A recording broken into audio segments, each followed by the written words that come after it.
When your manager is the workplace bully, they don't confront you.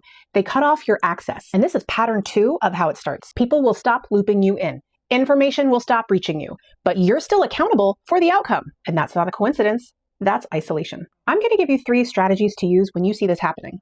But first, I'm Kelly, the workplace mentor, and I help people make sense of power dynamics and toxic situations at work. So be sure to follow if you need help with this kind of thing. So the reason a manager wants to isolate you is because it removes witnesses. So there is no context or paper trail. You're still expected to perform, just without access or backup.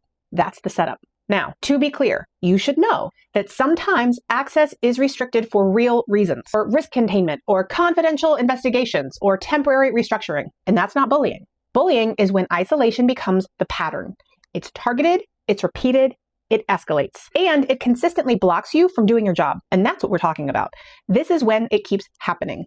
It's aimed at you and it makes it harder for you to do your job. That's the line. So strategy 1 is to document the pattern. Write it down. What meetings you weren't included in, what information stopped reaching you, and when the shift started. No emotion, no stories. Because one missed meeting is nothing, but a pattern is everything.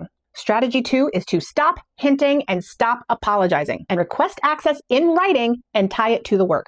Say something like, to complete this work, I need to be included in discussions related to the project. Without this information, the timelines and deliverables are affected.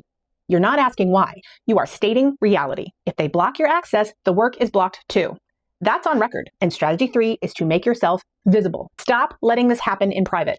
Ask questions in shared channels, send written follow-ups, copy the right people, and you attend everything you're invited to, even meetings that are optional. Be prepared, present, and professional, because isolation only works if they can later say you weren't engaged anyway. You're removing that excuse. Now, when isolation stops working, they usually come for your reputation next. If you want strategies to deal with that, put pattern 3 in the comments.